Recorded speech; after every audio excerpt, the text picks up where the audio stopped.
Matthijs de Ligt, Mazraoui, Zirkzee, Euro. After a summer where Ten Hag's job seemed uncertain, United have backed the Dutch manager. The defense needed bolstering after some shocking performances in the 2024 season, so reinforcements were brought in. Inos is looking to make a statement, identifying the problems in the squad and making strategic signings early instead of panicking in the last minute of the transfer window. They had a strategy, a vision, and these players are all a part of it. But while United seemed to be going in the right direction, signing players that Ten Hag knew or had some connection to during his Eredivisie days haven't always been a success. Anthony and Amrabat didn't really light up the world. So are these signings enough to get United back to the levels they were once at? Ten Hag's time at United has really been a roller coaster ride. On one hand, he has won an FA Cup and a Carabao Cup in his first 2 years. Silverware isn't easy to get, and he was able to achieve it while beating Pep Guardiola's Manchester City side. In his first season, United looked good. They played free-flowing, fluid football as they finished third in the Premier League. In the 2024 season though, Ten Hag broke records, but not the right one. Under Ten Hag's watch, United experienced their joint heaviest defeat, losing 7-0 to rivals Liverpool. Manchester United had never conceded 23 shots in one game at Old Trafford in Premier League history until Erik ten Hag. They conceded more than one goal in 4 consecutive league games for the first time since 1979. They conceded for the first time ever 7 goals in their opening 2 Champions League group games. Manchester United had conceded more shots than any other Premier League team in 2024. The poor defensive record was seen as a byproduct of the injury issues they had to deal with all season. The preferred partnership of Lisandro Martinez and Varane never got to play together consistently. When they did play together, it looked good, but it was far and few. Ten Hag was forced to use 14 different center-back partnerships, with one of them including a 36-year-old Johnny Evans alongside Casemiro. Maybe if this was 5 years ago, it wouldn't be an issue, but Casemiro is far from the player that we saw dominating in Champions League matches for Real Madrid. The drop-off in quality from Varane and Martinez to players like Maguire and Evans was huge. Maguire and Evans is not the partnership you want to see for a club that has title aspirations. United had issues playing out of the back, often with none of the center backs looking that comfortable in possession and the marking off set pieces being terrible. The fullback situation wasn't any better, with Luke Shaw never being healthy and with people questioning whether Malacia is even alive. The new signings are meant to help this issue by adding both quality and depth to the side. De Ligt is a good center back. The Dutchman reunites with his former Ajax manager. De Ligt was the captain of Ajax when they went on their phenomenal run in the 2019 Champions League. He became the first defender to win the Golden Boy Award and became the youngest ever captain in a Champions League knockout game at 19 years and 186 days old. It was De Ligt's game-winning goal against Juventus that sent Ajax to the semi-finals of the Champions League for the first time since 1997. Due to his mixed spells at Juventus and Bayern Munich, people have forgotten how highly sought after De Ligt was. At Bayern, he was starting under Nagelsmann, but when Tuchel came in, the German wasn't a big fan of De Ligt. In fact, he took him out of the starting lineup whenever he got a chance. Against Leverkusen, for example, Tuchel started an injured Upamecano and a jet-lagged Kim instead of De Ligt,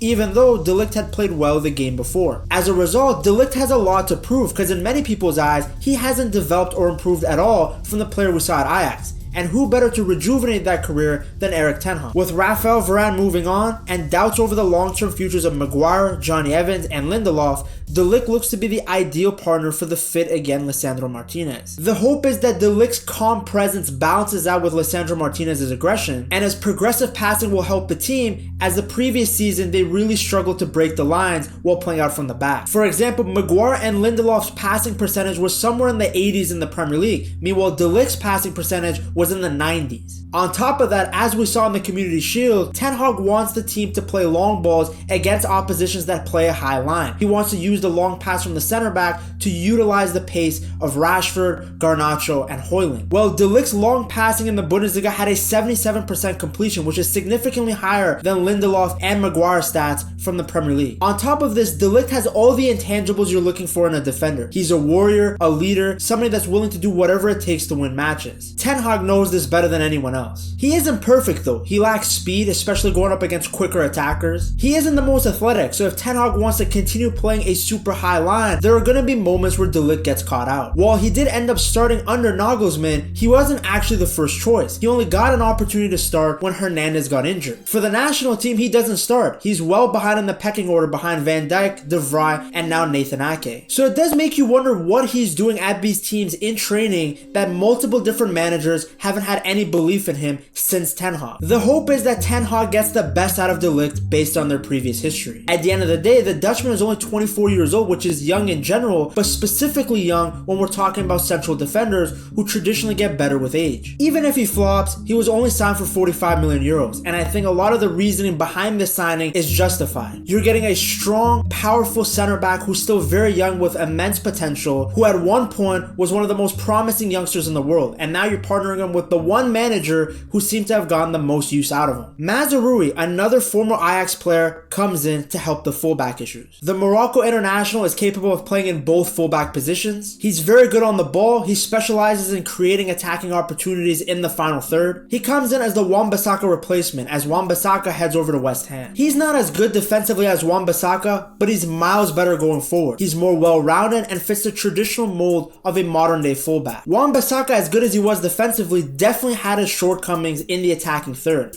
He wasn't really the best at creating chances and wasn't the type of wingback that could push forward and whip in crosses to create chances, which is the exact sort of delivery that someone like Rasmus Højlund requires. As well, you hope that Mazraoui can maybe unlock something in Anthony with the connection that these two used to have at Ajax. At Bayern, however, Mazraoui was inconsistent. Some games you could see why people were hyped about him. His skill, his class is showed, but then other games he would be very, very poor. He's also missed a lot of games over the years due to injuries. Mazraoui missed 19 games in the 2024 season, 12 in the 2023, 9 in 2022, and 31 in 2021. To put into context, he missed more games in each of those 4 seasons than former United man Eric Bailly, who was renowned at the club for being constantly injured. He's a solid player, definitely an upgrade over Wan-Bissaka, because he's not as good defensively, but he's not a defensive liability. He can do a little bit of everything, which is what Ten Hag wants. At the club before, it was basically only Dalot that could do that. The only concern with Mazraoui is that he ends up in a similar situation as Luke Shaw, where you know the player's quality, but how often is he actually available? Euro was already an example of this. The teenager looked great in preseason and then out of nowhere picked up an injury that required surgery. That's the luck of United sometimes. A player that had no prior injury history suddenly picks up a knock in preseason. The regular season hasn't even begun yet, and Euro has already halted his development. Zirkzee comes in to provide some depth in the striker position. Before, if Rasmus Højlund was injured, they didn't really have somebody else to put up top. Historically, whenever United have been at their best, they've had multiple strikers. Rooney and Robin van Persie, Rooney and Tevez, Tevez and Berbatov, Rooney and Berbatov. You need depth these days with how many competitions there are and how multiple injuries can occur randomly in a season. You need to have good players and multiple of them in every single position. Now United have 2 good young strikers with a lot of potential. Their play styles are completely opposite of each other, so they can actually complement each other well. It means if Ten Hag wants to, he can play the 2 of them together. Højlund is your traditional number 9, gets to hold up the play, is in the box to score goals.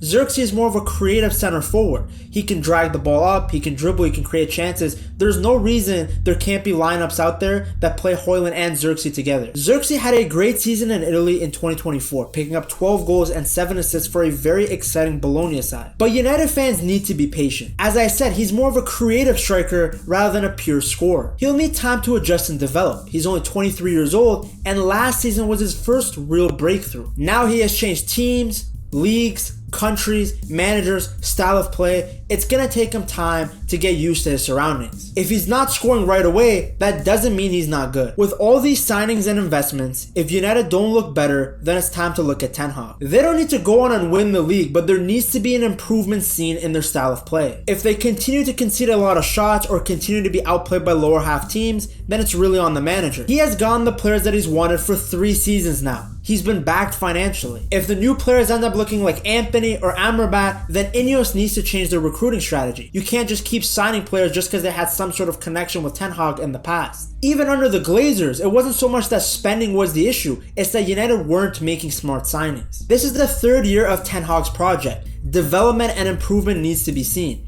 He's bought himself some good faith based on how good his first season was. But as nice as silverware is, the fans want to see long-term growth. There's no point in winning a trophy and then doing terribly the next season after. Gradual improvement and development is the goal, and that's what Inos is focusing on. Step by step, United will look to get back into dominating an era again. Back to that golden era where United was on top of the world. To relive those days, you have to check out this video right here.